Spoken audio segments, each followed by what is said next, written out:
everybody. We are back. Episode 11 of Bar Down Beauties. I'm Jessi Pierce, alongside Alexis Pearson and producer Fred Vineford. We are actually coming to you from XL Energy Center at the Minnesota Hockey Tournament, Minnesota High School Hockey Tournament, rather, the boys' side of things. Great view up here in the press box. A lot of fun going on. Alexis will be on the call. We'll have more to talk about on that. But before we kick things off, really, we want to go back to that Raising the Bar initiative. Thank you so much to everybody who have made submissions, nominations. Again, this is just a way that we want to share our love and passion for the game and kind of a part of, we're here all the time. Mm-hmm. We're at NHL games all the time. And we take that for granted, and we know that others are very deserving to do the same. A lot of submissions, a lot of nominations. We have selected our winner. Alexis, yes. Can you do a drum roll for me, please? Drum roll. I can't do it without making my mic sound really weird. Jared Blackwell. Congratulations to Jared. You are our winner. Actually, he allowed me to share his story. So him and his wife have been trying to get pregnant for the past 4 years. They had 2 ectopic pregnancies and 2 miscarriages, and they are finally pregnant again with a baby girl. So it's very, very exciting. I know how difficult that can be. Mm-hmm. It's a common thing. Pregnancy can be a very, very challenging thing for a lot of folks. And so it's something that it's hurtful and hard, especially when you assume it's kind of just take it for granted as well. So in order to celebrate that big, exciting baby girl arrival, you guys will be going to the Vegas Golden Knights game on Thursday. So again, if you guys submitted any nominations, we are keeping those in consideration because there are still 2 more games that we want to send folks to, the Chicago Blackhawks game and the New Jersey Devils game. Again, those will be announced at the release of our next episodes 12 and 13. So stay tuned for that. Keep sending those nominations in.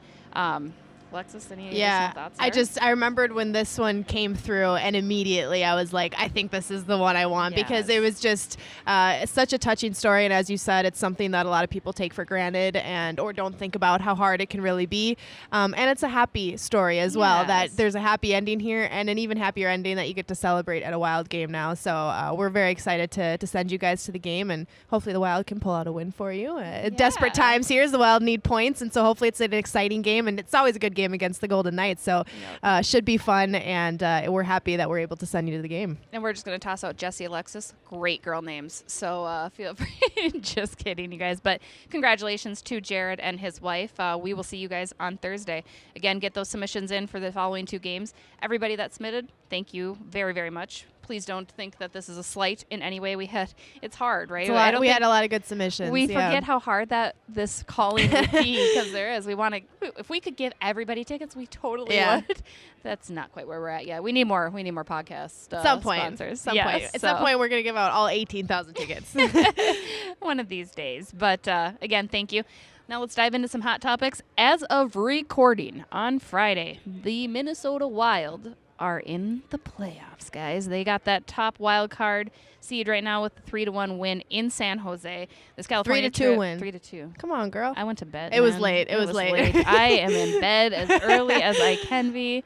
But they got the 2 points. Yes. So I knew that. It's exciting. That's all you needed to know. All I need to know. What do you think about this Wild team right now, Alexis? Man, they do this to us. They play with our hearts. That's what I always tell people when I talk hockey with people and when they ask me about this team, and specifically the past couple years, it's just they are such a good team. They have the pieces, and when the Wild are playing good hockey, they look like a good hockey team. There's some teams who just don't have it, and even on their better nights, they're not looking like the best team, or they maybe don't have the guys to score or the goaltending or whatever it is. When the Wild are firing on all cylinders, they're a really competitive, tough team to beat, and I think we've seen that a lot over the past couple seasons as playoff hopes have been harder to come by here in Minnesota. But they'll go on some of these stretches, or they'll have these games against really good teams, and they'll look good. Even the game against the Capitals where they lost, that was one of their best games, I thought, of the season. They just didn't come out on the winning side of it. Against San Jose, they had to hang on for dear life to get those 2 points.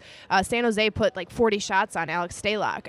So it's not the like most he's faced all year too. Yes, and kudos. Stalock has been playing out of his mind. He's been playing great. Yeah. So it's just, I don't know. I think they're a very good team. I think sometimes it's just a matter of consistency for them, and obviously they don't have like the star scorer yet. I think Kevin Fiala is showing signs that he could maybe be one of those guys. 6 straight games with points. He's playing Kevin damn Fiala. good. I mean, seriously, yeah. Again, wow, Paul Fenton. Wow. Thank you. Yeah, no kidding. You mentioned that Caps game, and it's funny not to be the cynic all the time, but every time, throughout the course of the year, everyone's, are the Wild making the playoffs? Are the Wild making the playoffs? And I have been very I just don't think so. Yeah, you've I been don't on the think other so. side of it. I just don't see some of that. I don't see the consistency. I don't see the strength. After that game on Sunday against Washington, I said, okay, if they can play like that, they can make the playoffs. Yeah. Then they followed it up with a big win against Nashville. Yep. And playing a great hocky game. A team they needed to beat, too. Yes. Yeah. And so I stand by. I kind of flipped. I do. I think this is a team that can make the playoffs and they have proven me correct. They've been playing that strong. And obviously, they're fighting for their lives, right? Yeah. So they know that they have to come out hard. But in the past, last year, I don't think you saw the Wild play with that desperation throughout the end of the season. I think they kind of gave up on themselves, and this team doesn't seem to be doing that. No. So that's the difference maker for me. I will say it. They will make the playoffs. Woo! I don't Hot know if they'll take. be. I think they'll still be the wild card one or two. But I do. I see it. This team is just they're clicking, like you said, on all cylinders. They found their mojo. Kevin Fiala's got his confidence. Zach Parise. Yeah. Also another 25-goal season now for him. Donato's playing great for the limited ice time he's been getting. So many guys are just looking so good right now, and they're getting goaltending, which has been one of their bigger struggles the last couple of years, especially, is that consistent goaltending. And Al is starting to fill that role for them a little bit. And he's your new number one. Yeah, he is. And he's doing it great. He's doing a great job. And Jessi, I don't know if you were in the locker room post-game after the Preds win. I'm sure you saw the quotes, but Alex Stalock was asked kind of about the mood of the team and the vibe and how's everyone feeling, kind of desperate times here. Every point counts, every game counts. And he kind of just shrugged it off as we're just having fun. We're just playing our game. We feel great. We feel fine. And he kind of said it in the sense of we have nothing to lose. Everyone counted us out. And at this point in the season, we're still in it and we have a chance to be in it come postseason. And he said, kind of, worst comes to worst, we don't make it and we end up where everyone thought we would. But best case scenario, we prove everyone wrong. And I thought he said it in such a just nonchalant, casual way that was wow, maybe the vibe here is really that there is a big, strong belief that they can make the playoffs. And they seem comfortable with each other. They seem confident with each other. The trade deadline drama and stress has passed. And now you can just focus on winning hockey games and trying to get into a playoff spot. And they were predicted to finish 32nd out of 31 teams. That's how poorly people thought of the Minnesota Wild. And you're right. Alex and the team, and of course it's hard to tell if it was just lip service because they have been saying all year, they've been, nope, we believe in ourselves, we believe in this team. But I think that is starting to truly become true. Yeah. And I go back to them feeling they're playing like a team, which I think was the struggle at the beginning of the year. I don't know that there was this cohesiveness. I'm always kind of in the visiting locker room here because I do cover for the NHL, not just the Wild. So I get to see a bunch of different locker rooms. And that's always, for me, what's kind of tend to miss in the Minnesota room sometimes is I don't feel that team bond, that team unity that I see in Arizona's room, in Nashville's room. And, I think that's the difference. Lately, though, I have seen that. I've witnessed that. I've felt that energy shift, that good vibe feeling. And winning will tend to do that, right, to a group of guys. If as well adversity. Yes, when you go through that, it's just it's like with families. It's like in relationships. You go through those hard times, and then you get to the good times, and you think, okay, we made it through the bad stuff. Now we can have fun. Yeah. So I think they've had a little bit of both. They've had good times with this group. They've had some bad times with this group. They've been counted out by a lot of people in the hockey community. And right now they're having fun and they're proving people wrong while they're doing it. And right now they're in a playoff spot as we're recording this on Friday. Don't clock us if it comes Monday and they're not in a playoff spot again. But they're in the thick of it, right? They're battling with about 4 or 5 teams to get into that playoff spot. And it is a tight race. They've got games on a couple teams. It's a teams tough have games on them, but it's not going to be easy. No, and you're used to that. Wild fans, you guys are used to that. Comes down to the final minute, baby. You love it. It's will we, won't we? Let's do, let's find out what happens. So it's going to be tough. It's not going to be easy, but I think they have it in them to really make it interesting again.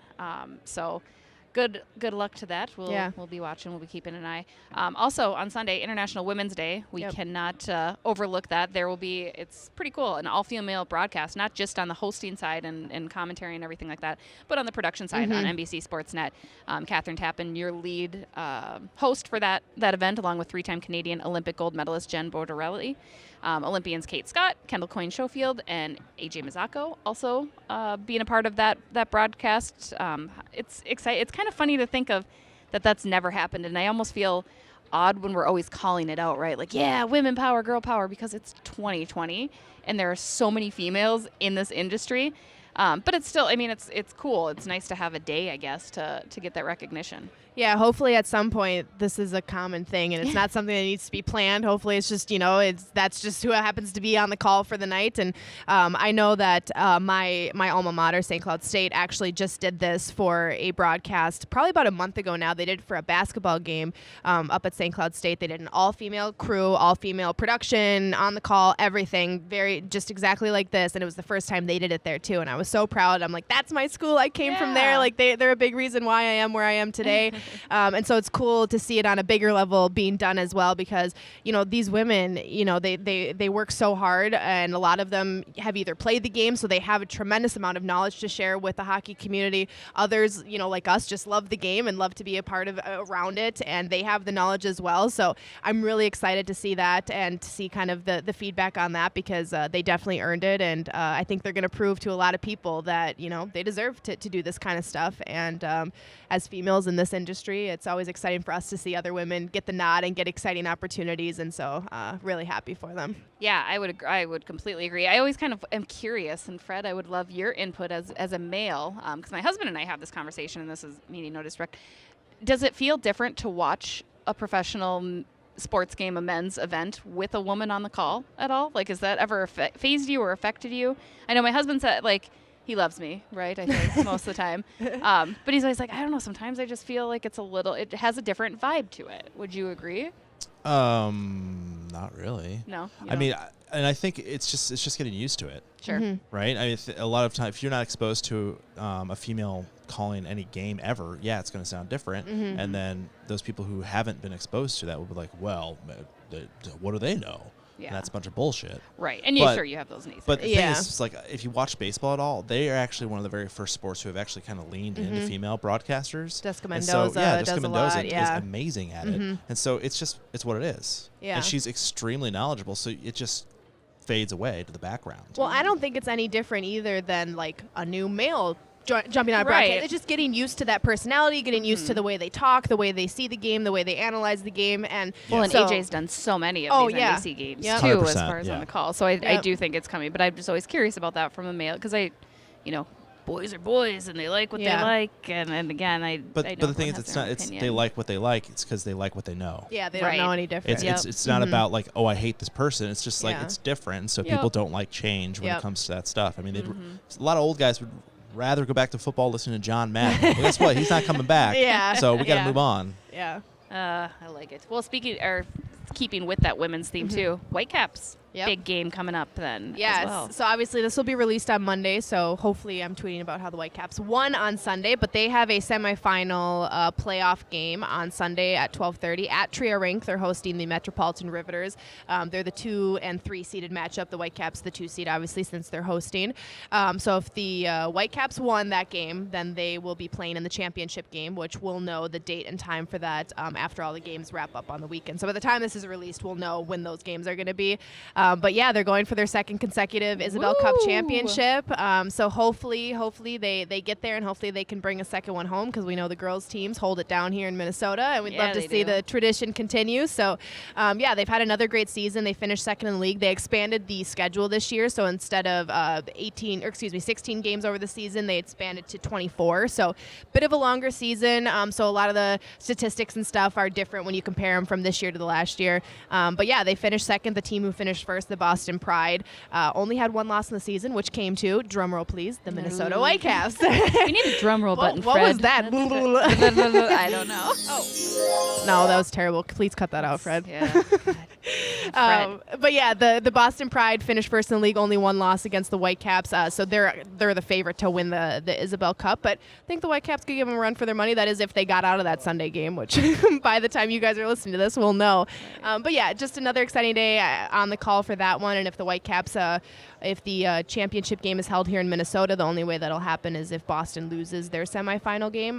We'll be on the call for that one as well. So always sad when a season wraps up, but the Whitecaps had another fun season and absolutely flew flew by, and hopefully it ends with another championship for him. We'll be sure to keep following along there. Obviously, Alexis killing it over for the Whitecaps, so we're so proud of you. Oh, yeah. Thanks. We're guys. gonna Fred's take like, no, we're not. I am. I'm proud of you. Women unite. Yes. Before we get to our guest, Connor Beaupre, we're going to take a quick break and give a shout out to our presenting sponsor, SodaStick.com. Another great window of Bar Down Beauty's merch out and available through the state tournament. So thank you guys for loading up on some tees and on some hoodies. We're hoping to get some other things in the works for merchandising, so you guys can show us what you think. Let us know if you have ideas for different merchandising items. We'd love to hear some feedback on that too. I know we were thinking like stickers, those Visco curls, are those things? Visco, yeah.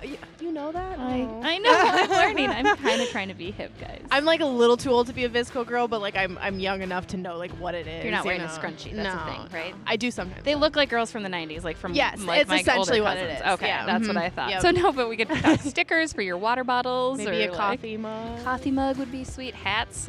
But so yeah, hopefully stay tuned for that. But again, all those that purchased in that limited edition window is great. And again, another reminder, we're still taking submissions for the Raising the Bar initiative that we have. We want to send 2 more people to some remaining Wild games coming up this season that are deserving, whether it's a family member, a friend, or a teacher even that, maybe they really helped you out through a tutoring session, to the dramatics of maybe it's mom and dad have been spending a lot of time in the hospital with an ill parent or an ill child, and they need a break and want to get out. So we want to share that. So be sure to check out our social media page for ways to submit. Shoot us an email, bardownbeautiespod@gmail.com. Again, those stories that were submitted in our initial contest will remain in consideration for you the don't have the to next keep 2 games. submitting the same story. No. we got you. We see do. you, We and see there's been you. lots of great stories, and hopefully we'd love to send you all, but obviously we can only do a couple tickets a week. So next week there will be another one, and we're excited to keep rolling with this. Exactly. All right, we will be right back.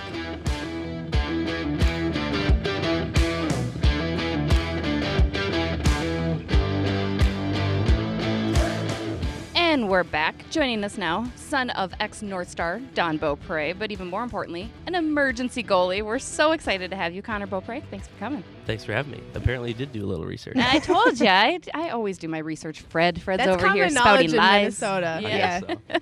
So. No, Connor, there's been a lot of discussion about emergency goaltenders after Carolina's heroics. You've had it twice, I think, in the past couple of years.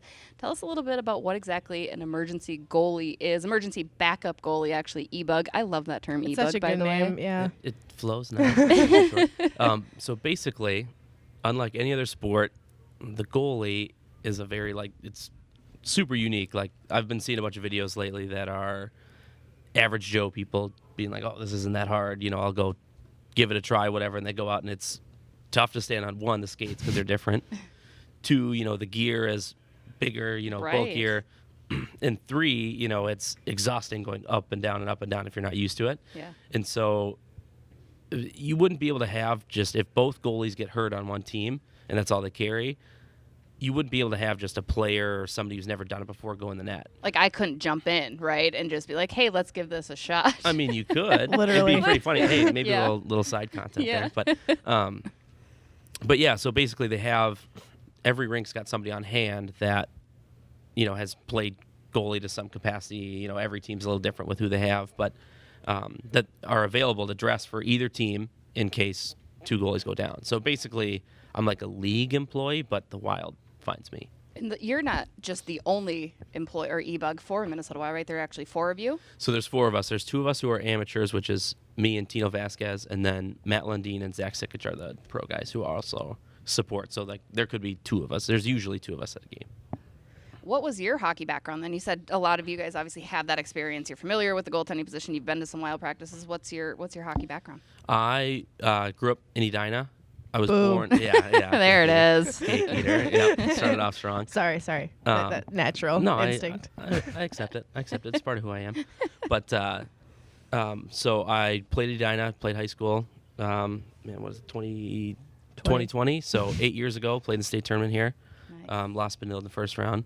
Is Benilde worse than Edina? No, but it's close second. I don't think of them really. I No. guess if You you don't come even down consider to it. them? No. They're like top 10 for sure, but like Edina's like top 1, you know. Yeah, I coach at Holy Angels now, and they knocked us out this year and last year. So. See, and I have a beef with the Holy Angels as a Zephyr. We Yeah. played them in football, so that Yeah, was that's kind true. of a little Yeah. thing. We've So been good football. anyway, yeah, and you're actually you said you're assistant now at Holy Angels. Yep. How's Yep. that squad? So this is my 3rd year with them, and I coached 1 year before at Minnehaha Academy with the same coaching staff. Then we moved over to Holy Angels, but we're getting better. It's weird to think about. Like when you're a player, you don't think about it, but culture is has such a big impact on your team, and that was like one of the biggest things we had to change. I mean, they had won like 6 games the past 2 years, that before we got there, and we won 12 the first year, just changing the culture and getting guys to really buy into what we're trying to do.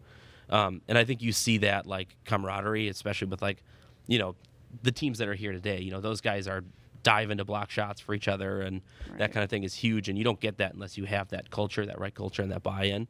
I mean, you see it in the NHL all the time, like the Caps and their handshakes before. Like I watched an interview with Oshie the other day, and he was like, you want to play for the guy next to you, and that's how you win championships, and that's how it is. So I think that was a big change for us, and getting some of the right guys in there. And I know there's a big recruiting that everybody talks about, but there's rules to it, and I think private schools have opened up an opportunity for kids who may not be the best player at an Edina or Minnetonka or an Eden Prairie to get a chance to like play varsity hockey and really show what they can do if they develop later or whatever it may be. But it's given a lot of our kids who may not have had a chance to play where they're from to really show their stuff. Sure. So let's talk about your life as an EBUG. You got a lot of different of avenues in the hockey world here, but one of the biggest parts is being an EBUG. Talk about your typical day. What happens when you come to the rink? What's going through your mind when you see the starting goaltender go down? How does that all unfold? I mean, it was different the first time I did it. The first time I did it, I know Tino couldn't make it, and I had skated with some of the coaches before the outdoor, like that alumni game they played at the outdoor deal, so we He's got fans waving to him down in the seats. No there, big deal, so. super casual. But so I skated with some of the coaches, and they knew I played and like knew I was decent enough, to handle myself. And so that was 2016 then? 2016, yeah. Okay. So I think it was in December or something like that was the first one I did. But Bob Mason gave me a call and said, hey, our guy can't make it. I can't remember if Tino was sick or, had something going on, but he couldn't make it. And he asked, hey, can you come fill in for him? And I was like, well, of course. Like, that's like, at that moment, it's basically like getting called into the game, it felt like. Right. And then, the more times you do it and the more times, you show up to the rink and, you just watch the game most of the time. I mean, pretty much I get to the rink like 5:45, 6 o'clock right before warm-ups because they say if a goalie doesn't show up, like Ottawa, when they played Ottawa last year, there's that big snowstorm. Oh, And yeah. I beat Dubnik by like 2 minutes just because the snow was so bad. And I was like weaving through back streets, coming down, Yeah. trying to get here like at a reasonable time. And so if you don't have 2 goalies ready for warm-ups, you go right out and warm up because you're not supposed to start the game with only one guy. Sure. So they say get here like with a good amount of time so you can get out for warm-ups. And then, usually guys make it here on time. Like that's their job. So then I'll come upstairs, hang out, usually stop and see a few people. Like I've gotten to know a lot of staff around the rink over the past couple of years. But then just watch the game pretty much, and then you go home after. It's really not 99.9% of the time, I do absolutely nothing. Are you snacking on popcorn up here? I mean, because you have to be ready at the same time to go into the game if, both Stalock and Dubes go down, right? No, not necessarily like popcorn and stuff like that, but I'll like drink some water, and like finally they've got like some like veggies and some fruit up here. Yes, that's the Instead press of- box snacks have gotten. I Awesome prefer the this year. brownie intermission snacks, but the fruit's nice See, too. I couldn't tell you because the last thing I want to do is like it's dilly bar night. Yeah. Dilly bar night, yes. and Al goes to play a puck and somebody crushes him behind the net.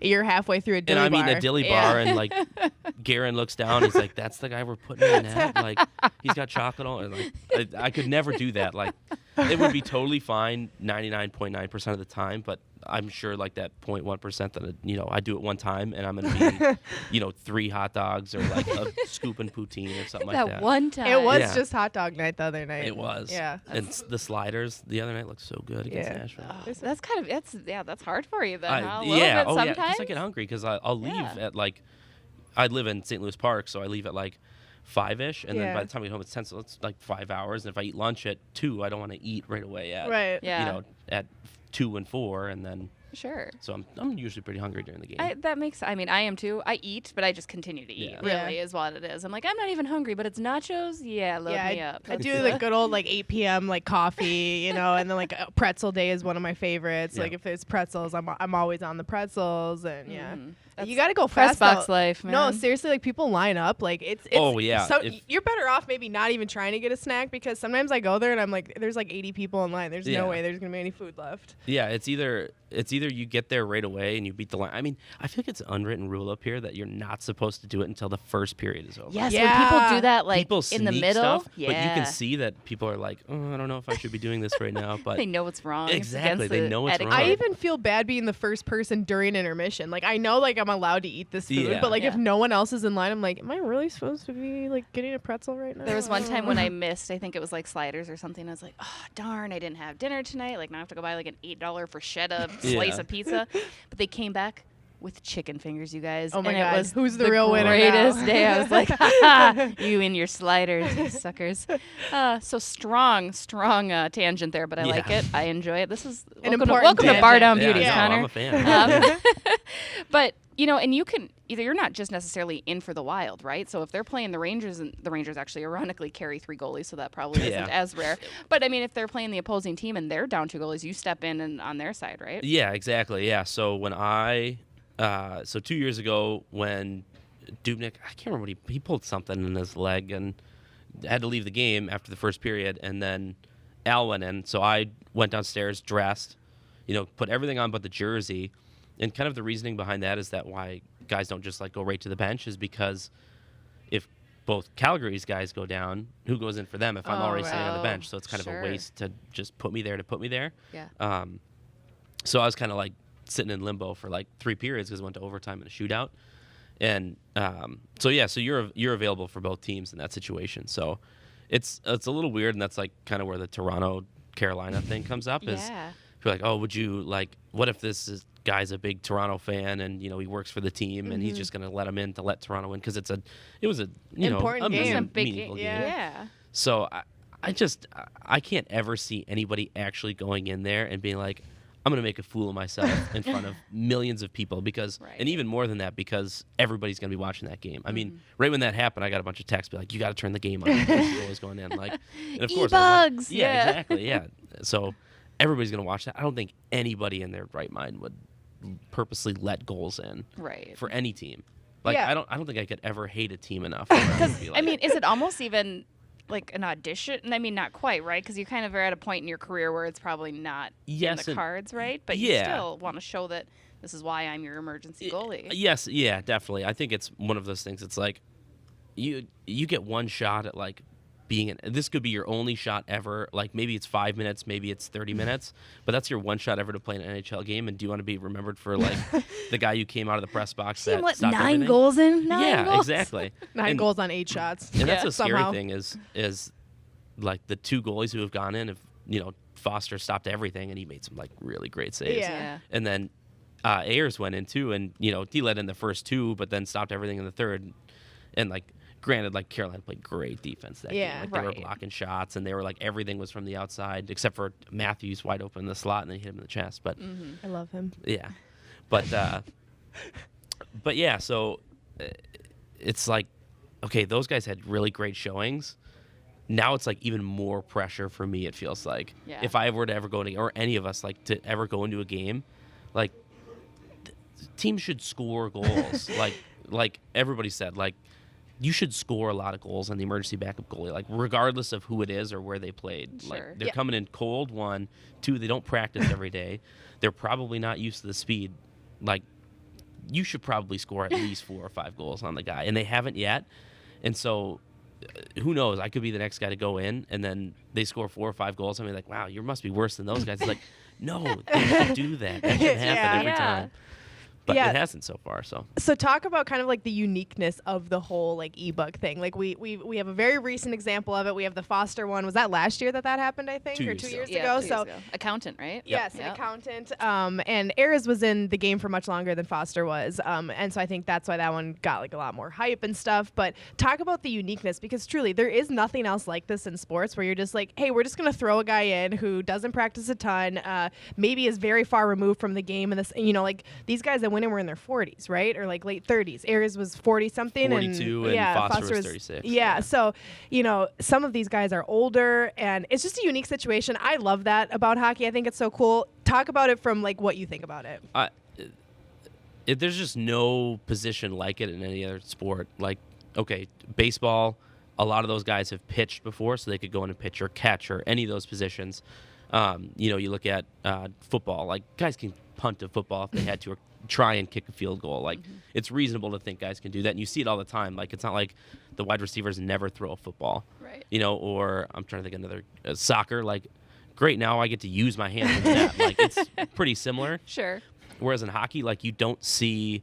You're not gonna suit up Zach Parisi between the pipes. You don't see like No. They don't practice that ever. Yeah. You never ever take shots once you're skating out. Like, you probably will never ever hop in the net except for maybe like once on the pond. Sure. For like could be like the rest of your life. Well, right, and on the flip side then, I mean, Alex had talked about he played forward for a little bit, so it'd be a little bit easier the reverse way around, right, as opposed to putting someone Al back. could go out and probably score some goals. He tries to every game for sure. So funny story, the guy that I coached with, Pat Griswold, he coached Al in Pee Wee's, I think it was. And that was said, when he scored, I think, that year. I think he had 2 goals. Yeah. And like 20 assists or something like that. Yeah, so Grizz God was bless telling you, me Alex like, Vela. yeah, Grizz was like, we would just trap teams at the blue line, they'd dump it in, Al would get the puck, deke 3 guys, and then chip it out of the zone, and we'd go down on like an odd man rush because all their guys would forecheck, and we'd win games and he'd make like 50 saves, and we'd win 1-0. And how hard? I mean, for people that don't understand, just talk about that goaltending style. Really, I mean, how difficult is that? I know I spoke with Devin last year about it, and he's like, I'm trying to do a little bit more on the puck, just to kind of balance and be a little bit like that. But it's so unique because you have to be able to stick handle with that big paddle and all of it. Tell us a little bit about from your perspective what you've seen. It's funny because a lot of people say I play like Al does. Nice. And I mean, a lot of it's like size, and like when you're a smaller goalie, you got to come out and be a little bit more aggressive. But I love to handle the puck, and I love just fooling guys behind the net. So like the other night, a guy came in forechecked and beat our guy coming in the zone. And I pulled the puck behind the net, and he came in he was coming in really fast. And I just like tapped it off the net around him and like grabbed it on the other side. And it's all about being comfortable with the puck, and it's really hard to teach, but the more times you do it, the better you get at it. And like obviously in a men's league situation and a lot of practice and stuff like that, like if you handle pucks and you pass pucks to your teammates and you work on, it sounds dumb, but like toe drags and go between your legs, like the more comfortable you get at it. And like every practice, even if you watch in warm-ups, Al will be sitting in the corner. He'll send sauce passes over to Suter for like part of the drills, and he's always handling the puck, and that's part of what makes him good because he can get the puck in any situation. He's comfortable with it on his stick. Yeah, so it's definitely tough, and it's a little more risky. But if you look at like the quality of chances that the Wild give up, when he's in net, it's usually not as good because he's getting the puck out of the zone. He's not giving his D chances to turn it over or get pinned, and so they're getting it out of the zone a lot faster, I think, and that really helps him. And reducing the amount of time that it's actually in his end.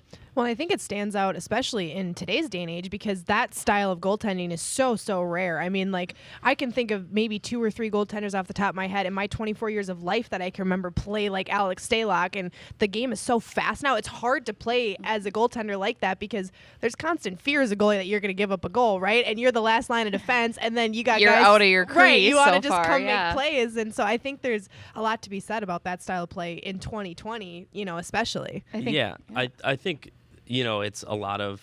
I think the goalies are now with the trapezoid. I think goalies are now making the play faster by doing that because when teams are dumping and chasing and trying to get a change or whatever it is, they go stop behind the net and they pass it up for the breakaway pass. Like, isn't that what do you want? Is the game to go faster? Get rid of the trapezoid now. I mean, I think Yeah. it's old. I don't know. I agree. Speaking of getting rid of things, I mean, the NHL GM's meeting, they had brought up EBUGs and talking about, should we keep this? Because there was some scrutiny around it. I can't remember who said it on ESPN. Well, you're not having a guy in the stands come be the quarterback if you're out quarterback, which is a ridiculous They comparison, should by do the that way. though. That'd Honestly, be hilarious. I'd Yeah. watch. Oh, yeah. But what are your thoughts on if, and it sounds like they discussed it and said, no, we're going to stick with our system, which is awesome because, like Alexis had mentioned, it's so unique to hockey and it's just so cool. It provides those feel-good stories throughout the year, especially, when this happens in February. It's nice to have a story that's not just about standings and yada yada. But what are your thoughts if the NHL were to remove that? I mean, that's kind of a job for you then that you're out, right? Yeah, it's interesting. I think I talked with a lot of people on Twitter about it, and there was like a lot of like excitement and like uncertainty coming through. Like, it was escalating as it got to the day before the meetings on Monday, and then they were like, we're not doing anything, and it was like gone. Just stir the pot Yeah, to do exactly. nothing, I right? think it's just one of those things where it happens so infrequently that you can't dictate, like you can't commit any money to a full-time guy to be there, or to try and make it something more than it really is. I mean, it's happened twice in how long? Like Right. pretty much forever. Oh, yeah. So I mean, that's a big part of it. Is there's no reason to you just can't reasonably say like we need to get a specific guy that travels and he does this and he does that and he gets paid this much and all that stuff when it could never even happen. I mean, people were talking like, maybe we pay him like the guy $50,000 and then he travels with the team and he's always there and he always practices and he does this or that or whatever. And that was my first thought too. But in the end, like that's like a couple $1 million that the league is spending as a whole on something that could never ever happen again. Like reasonably, that could never ever happen again. Is it not going to happen again? Probably not, but it'll probably happen like a few more times. But Right. it just doesn't make any sense to even like. And a lot of people are saying like, why are we even committing this much time to it? Like it never happens, and it's a good story when it happens. Yeah. I think the reason is it could have been a bad story too. If that guy goes in there, Sure. it looks bad. He's wearing all Toronto stuff. It just it could have been bad, and that's kind of the issue. But in all reality, like I said earlier, like you should score a lot of goals as an emergency goalie. Yeah. And No that's matter me. which side they're on, right? Maybe that's just me covering my butt. If you were to get the call in and like you said, say they're playing in Calgary and then it's Minnesota, do you have a preference? I mean, obviously you'd probably rather suit up for Minnesota because you're familiar with that team and you're a Minnesotan yourself, but do you have a preference as to where you'd go, or do you just want to enjoy that excitement of being a part of the game? I don't know if I'd really have a preference. I don't know. I think you just kind of get into the game. You just play like it's any other, whether it's men's league or it was high school or college or whatever. You just play, and You want to win at the end yeah, of it. exactly. Yeah, I mean, it doesn't matter. I know a lot of the Wild guys pretty well from practice and stuff like that and being around the rink, but I don't think. Yeah, I don't know. Like, it goes both ways. Like, if I were to play against the Wild, it'd be great to go to, like, practice or see him next time and be like, Bragging Just rights. rib yeah. 'em. Yeah, like, I'm sure that's what Ayers was doing in practice the next day. Like, that's awesome. Like, Yeah. be like, shut you guys down last night. What are you going to say? Like, Yeah. that's in practice, you can make as many saves as you want, but it's just practice. Like, what can you do in a game? If you do it in a game, that's what matters. Like, it literally counts in the standings. Yeah. Like, that's where it matters. But, going in for the Wild would be great, too. I mean, my dad didn't play for the Wild, but he played for the North Stars. So Yeah. that connection there, too. And, I mean, there's a couple teams. Like, last year I practiced with Ottawa.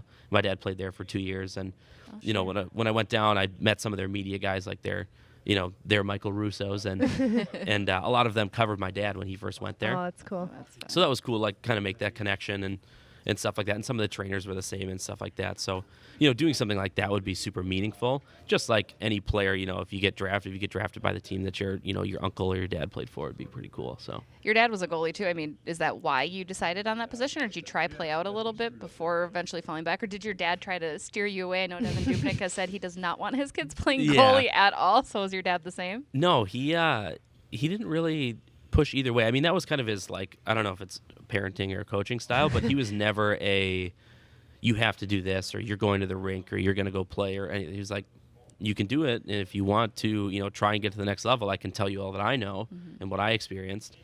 But if you don't want to do it, you don't want to do it. And in the end, like, a lot of these kids too now are burning out because they have to go to hockey 6 Yeah. or 7 days a week, and then they just don't really have that passion for it anymore, and they kind of lose that desire. And I think for me, because he never did that, it really made me want to go to the rink every day, or like go to the weight room, or do stuff like that. And I think that's super important. Like, he was never, you have to be a goalie. And me as like a 2-year-old when he's playing for Ottawa and Washington and stuff like that, like I always wanted to be the goalie. Like I always had the little goalie mini stick walking around, like wherever it was, at home or the hotel or something like that. But yeah, I got like a little mini pair of pads when I was like 3 or 4, that I think Vaughn sent to him, and like I wore those all the time. It was always shoot on me. It was never like you be a goalie this time. It was always shoot on me. So always wanted to be a goalie. I love it. Kind of final question then, since you know the Wild players pretty well, you practice with them. Who's got the hardest shot, both like velocity and speed wise, and then who's kind of the hardest to stop from scoring? Oh, that's tough. Yeah, it because they is. all score on me. No, that's tricky. I think it's different situations. Like it was a morning skate a couple months ago. I haven't been on the ice with them in a while. But Greenway was just picking the corner on me every time he came down, and it was like just him. Yeah. And he'd come down, I'm like, I know he's going to shoot high glove, and he'd shoot high glove, and he'd score. Like, Even knowing it, you couldn't quite get there, huh? Just like yeah, exactly. It was weird, and I guess maybe that's day-to-day stuff like that. Different guys get your number, but I do a lot of like, if we go out on the ice, if I'm the third guy or just the second guy, I'll stay after and do like the extra work with the guys, with Darby and skill stuff, and it's a lot of time with Ecker, with Eriksson Ek, and he has like his release has gotten so much quicker over the last couple of years. I can't believe he doesn't score more goals. If he gets in tight, he can just fire it right off his hip or from outside. And, he works on it a lot. But that's one thing I noticed in training camp, I think, when he came back was, he was really dangerous inside. So That's awesome. Well, yeah, I mean, I think we're seeing just glimpses of what Ecker can do. I'm excited to see that continue to grow. Again, Connor Beaupre joining us, an EBUG for the Minnesota Wild. Thank you so much for taking some time. We'll be seeing you. You're at all the games, home games, right? Yeah. So yeah, most of them. So we split them half and half. So. Yeah. But I've been in a lot lately. So. I know. I like it. Yeah. Well, Connor, thanks so much. Yeah, Thanks, thank Connor. you.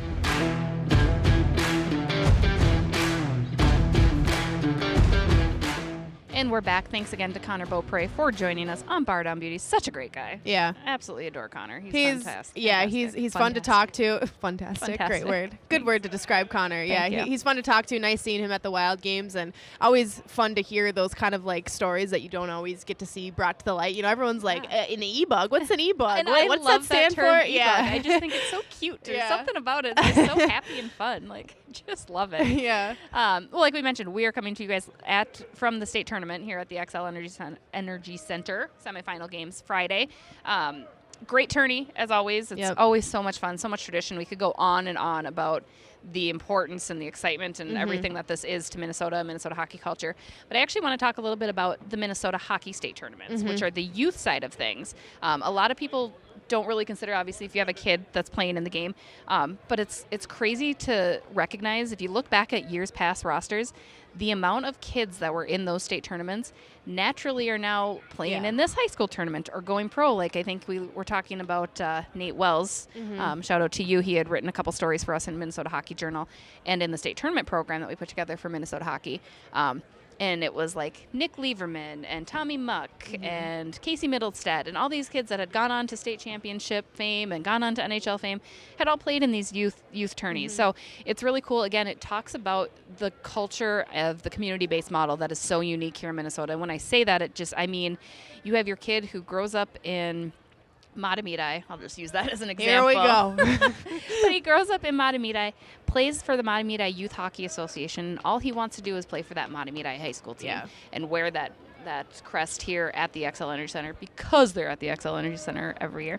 Yeah. But no, I mean there's that importance, and that's why this high school tournament is so important, is because it's something that kids just value so much. Well, and I think that's why you see so many pros come out of Minnesota, because it starts so young and there is such a level of achievement that these kids try to reach, and it starts out young and then you get older and it's like, okay, now I want to play at the state tourney, and then you get to college and you're like, I want to play in the Final Four, I want to play, like all this, the frozen face-off, all this stuff, and then it's like, okay, now I want to get to the pros, I want to do this, I want to do that, and without it starting young and without it starting early, you don't have that level of achievement you're trying to reach, because you don't even know, like, well, what can I get to, because Lou Nanny, when we talked with him last week, he was like, yeah, high school hockey is not a big thing in Canada. It's not anywhere near the level of Minnesota. I mean, even in the U.S., it's so far and few between. It's funny because we also, in addition to working with Minnesota hockey, I work with Massachusetts hockey, which is great, but their model is completely different from what it is here. I mean, in midgets and everything like that. In Michigan, you look at the same thing. We talked to Gerald Mayhew as well. It's so unique, and again, it's another thing that I think sometimes we take for granted here. That it's why we produce that elite talent, is because, and it makes it more affordable. I know hockey still seems like a very expensive sport, but in Minnesota, it is significantly cheaper to play because you're not having to go travel 4 hours to play for this AAA team that's traveling all around the country. You get to play at home, and you get to play with your best friends, and I think that's the crux of Minnesota hockey and their community-based model is you're playing with your buddies, you know, and that's success and fun go hand in hand a lot of time. I mean, we talked about the Minnesota Wild. They're having fun and they're being successful, right? I mean, I think those two lean on each other so much. So kudos to everybody that Minnesota hockey. Kudos to all the kids that are going to be playing, excuse me, in the youth tournament this upcoming weekend that are in varying locations around girls and boys. So and junior goal too. I think we overlook the junior goal program. That's their state tournament because just face facts, there's not that many roster spots for everybody, and everybody wants to play hockey, but junior gold has become such a competitive, not league. League? Sure. League, sorry. A competitive area of hockey, so it's really fun to see them. So good luck to everybody out there. Thanks again for tuning in. Big shout out again to Connor Beaupre. Shout out to Soda Stick, presenting sponsor. Shout out to Fred. For pressing the record button. Pressing the record button. We're starting a clean slate. We didn't have to redo this one, guys. Yep. It's like that Office from the episode, like however many days without we're shenanigans. gonna get one of those. It's gonna be great. It'll be fantastic. Thanks to you all for submitting. We'll also still have that survey available, so please be sure to give us some feedback, what you think you'd like to hear on the Bar Down Beauties podcast. We'd love to entertain. We want to give you what you want. Yeah, tell us what you want to hear. Within reason. No feet pictures. No. Well, for a certain price, maybe. We do have a price. We do have. We'll tell you about those later. But Fred's DM us for further inquiries. And then certainly don't forget to subscribe, share this podcast. We love to get some more listeners, expand our reach. And also be sure to check us out. We have a new partnership coming up with Fan HQ. So thank you to Fan HQ for inviting us out to one of their signings coming up on March 16th with Jewel Erickson-Eck and Kevin Fiala. We will be out there just rousing up the crowd, I think, and hanging out. Talking, chatting, smiling, you know the drill. Yep, and Fan HQ actually has a private signing for Zach Parisi memorabilia, so be sure to get those in. And then they also have another signing with Mikko Koivu where you can meet him and get some autograph signed. Check our social media for more details on those tickets. We will be back with a regular episode next week. See you guys. Bye, Buttes.